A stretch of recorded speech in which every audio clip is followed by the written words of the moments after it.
Parang gusto ko to. Pareho tayo ng choice. Bagay sa'yo yung flower. Very feminine. Tsaka it means parang sumisimbolo ng muling pagkabuhay.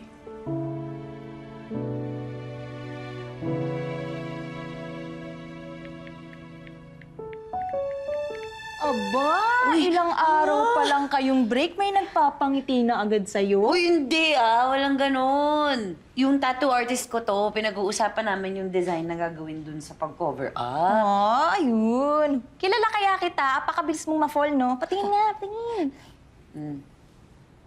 Oy, pogi nga. Hindi malabong ma-inlove ka na naman in no time at makalimutan mo yung Elijah. Bilis nung ganun. Ano ba, hindi ko nga alam kung single yung tao eh. Pangalan kasi nung shop niya, Cal Jane. O, sino yung Jane? Carl Jane? Whatever. Alam mo, reminder lang ha. Wala namang masama kung ma-inlove ka na naman. Basta tandaan mo, siguraduhin mong love yan ha. Hindi rebound. Kasi kung ganun, kawawa naman yung tao. Tattoo artist ko lang siya. No more, no less. Okay? Kapag tapos ng lahat ng pinagdaanan ko, ayoko muna ng mga ganun-ganun. Hindi ko kaya. Nakakapagod. Chosera, dami mong alam. Sige na, matutulog na ako. Magalagi na din ako. Night.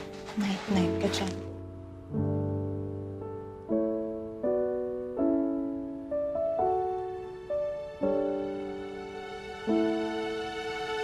Akala ko ba hindi mo type? Akala ko ba matutulog ka na? Ikaw ha? Sige na, mag-work na ako. Ready ka na, Joey? Hindi ko alam. Siguro. Outline lang muna tong gagawin ko, ah.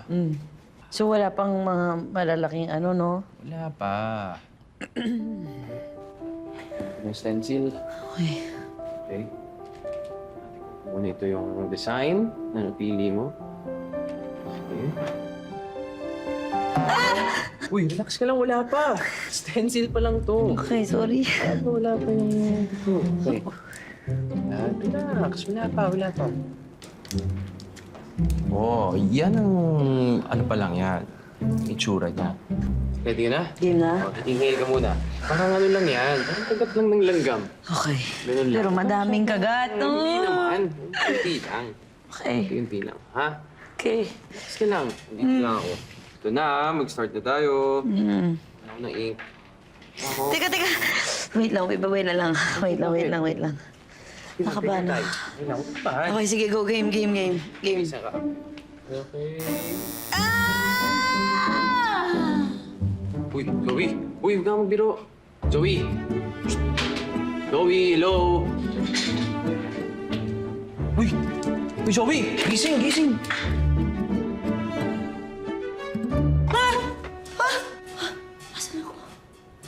Uy, relax. Nahimatay ka kanina. Ha, kumalma ka. Uy, ano nangyari dito? Ba't naka-plastic to nasunog? Bakit masusunog yan? Teka nga, hindi naman apoy ginamit ko dyan. Anong masusunog sinasabi mo?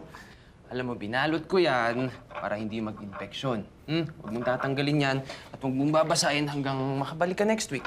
Next week? Ba't hindi mo pa tinapos? Zoe, kailangan mo munang maghilom bago tayo magsimula ulit. Okay? Tingnan mo nga ngayon pa lang, oh. Hindi mo na kinakaya. Dapat dahan-dahan tsaka paunti-unti lang para hindi ka nasasaktan. Okay. Okay? Sige na, kumain na lang tayo. Bumili ako para sa atin. Wala na, kaya naman. Ngayon ka pa ba mahihiya? Kanina ka pa humihilig, tapos may tululaway pa. Uy, kunyari hindi mo nakita yung Sige na, nakakaya. kumain ka na.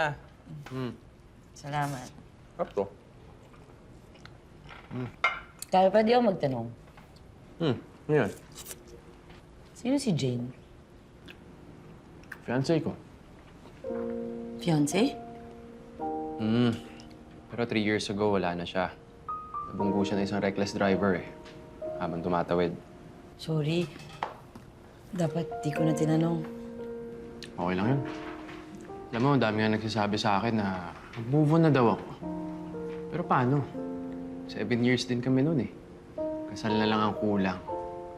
Di naman ganun kadaling burahin ng isang taong nakatatak na sa puso mo.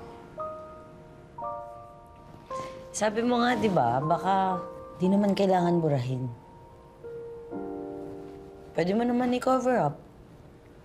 Baka kailangan mo lang makahanap ng tamang tao na guguhit ng bagong art sa puso mo. Sana nga, makilala ko na siya.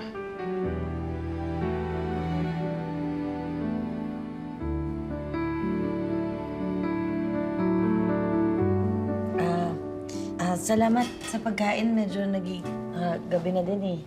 Umauna na ako Salamat, Ade, Carl. tita kita. Okay lang, okay lang. Marami namang sakay ng taxi dyan, so...